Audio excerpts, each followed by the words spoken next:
Bitcoin is down almost 8% in the last week or so, and there's one really important reason why that's the case. Hey, what's up, guys? I'm Cody the Coin Raptor, and in this video, I want to go ahead and talk about miners and miner profitability and the health of Bitcoin miners. All right, so I want to go ahead and first start off with the hash rate. So what we have here right now is the network hash rate for Bitcoin. The hash rate has hit, or is very close to hitting, a new all-time high. If we zoom in here, we can see we're actually pretty close to the top here. This is about 357 exahashes, and previously here at about April 18th, we were very close to that point. So miners right now have found themselves in a position where they're putting more rigs online, and they're continuing to increase the hashing power of the blockchain. And that right there is actually fairly bullish, I think, for Bitcoin, because it not only increases the security of the blockchain in the event of trying to negate a 51% attack, but it also shows that miners' health right now is actually fairly strong, and miner profitability is high. So to kind of hit up on that theme, we're also going to go ahead and take a look at the hash price. So hash price, as a reminder, is an addition of multiple metrics. It goes through both the price of Bitcoin, it goes through the difficulty, it also goes through the block subsidies and the transaction fees. And so what we have here is basically how much or how profitable it is to mine Bitcoin. And I'm going to go ahead and change it here to terahashes. So we have a terahash scale here, and it just basically gives you an idea of how much money you expect to make per terahash per second per day. And so what we're looking at right now here is that in about mid-April or so, it peaked here at about 8 cents. Now it's come down a little bit. Now it's down about 7 cents or so. And this is largely following the reduction here in the Bitcoin price. That's the reason why it's come down. But if you zoom out and you take a look at where we've been in the past 6 months, this is a point that we haven't seen in some time. We can see here that ever since that November crash that we had, the prices have been very depressed for the miners trying to turn a profit right on these rigs. So what we're seeing right now is a recovery in that profitability for miners. The hash price has actually come up again quite a bit here, at up to about 8 cents, and it has come down as the price has come down in the last day. And if we go ahead and take a look at the ASIC index, we can also go ahead and look at this from a perspective of how much it costs to buy these mining rigs, the best mining rigs. That's what you get with these ASICs. And so the absolute most efficient mining rigs right now, this red line here, what we can see here is that the price has actually come down pretty dramatically. So not only do you have a decrease in the cost of these ASICs, but you also have an increase in the Bitcoin price. And so that's the reason why you're seeing a larger or close to an all-time high hash rate at this point.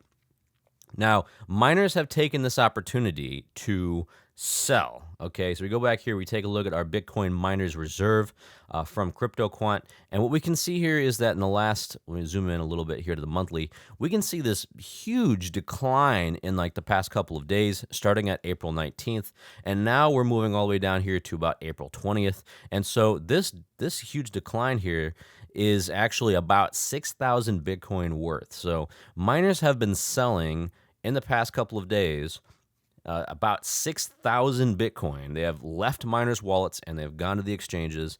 And the reason for that is because the price, as I put up here, has been actually fairly high at about April 17th, price was about 30,000, and then you'll see that as soon as the price starts dipping, that's when the miners step in, and that is when they start selling.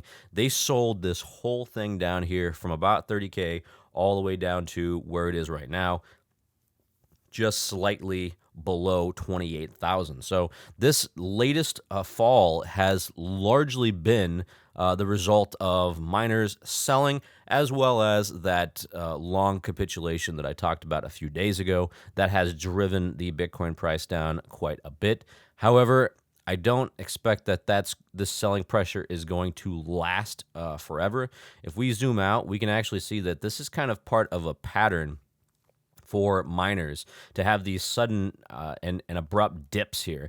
But then after it dips, it usually levels out for a little bit, and then it winds up dipping a little bit more. So that's kind of what I expect to see. This pattern is going to continue to play out, but over the next about a month, 2 months or so, we're going to wind up seeing the miners stabilize their sales as they have done here in the past. Next, I want to go ahead and look at the Puell Multiple.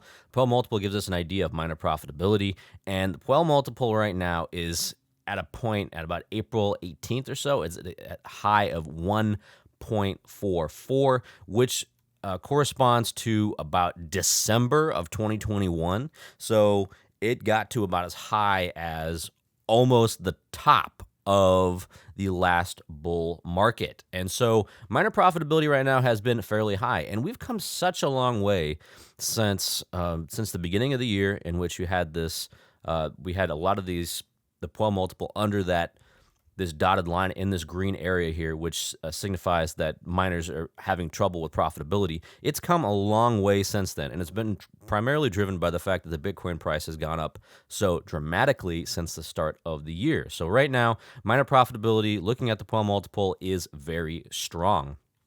And if you look at miners' revenue, what we can see here is that miners' revenue also follows that pattern as well. We have this huge move upwards in the miners' revenue. So that right there is also bullish for the miners. And then last, I also want to go ahead and talk about something that's adjacent to this, and that is the energy consumption. So Hashrate Index also has this Bitcoin mining energy consumption index, and this gives us an idea of how much energy is actually being used on the blockchain right now to mine Bitcoin. And so what we have here is approximately 10,889 megawatts. So to put that into perspective, the peak of the last bull market, we're going to go over here and look at the peak of the last bull market, which was about October or so, or November. That would actually put us at about 8,400 megawatts. So that's dramatically higher than even the peak of the bull market. And in fact, if we go look at the previous peak here, May 19th of 2020, what we can see here is 10,900 megawatts. Now, it's actually gone very close to that, very, very close to the top of that previous high. And so, again, what that's telling me is that miners are coming online. More miners and ASICs are being brought online, which requires a higher level of energy consumption, and we're starting to see that in this estimated consumption for Bitcoin for miners and on the blockchain. Okay, so putting this all together, what it means right now is that miners are in an incredibly strong position, and miners are in a position right now, especially if you look at the Puell Multiple, that they haven't been in some time. So they're going and they're selling and they're bringing the price down, but that selling pressure is not going to remain. That selling pressure will eventually equalize out, and we'll wind up getting the next leg higher, I believe, in the Bitcoin price. Now, what that would look like is somewhere above 31,000, 32,000, and then breaking that resistance and then moving higher. But I will cover that more in a TA video, in my next TA video, where I specifically talk about where I expect to find the next support and resistance points for Bitcoin. All right, so that's all I've got for you guys today. If you guys like this content, let me know. Like, subscribe, and go ahead and leave a comment and tell me what you guys think about the selling pressure from miners. Do you guys think it's going to continue, or do you think that we're going to wind up getting a little bit of a slowdown of that selling pressure or a halt of that selling pressure? Definitely interested in hearing about that. Follow me on Twitter for the most up-to-date information. And that's all I've got for you guys today. Have a fantastic day.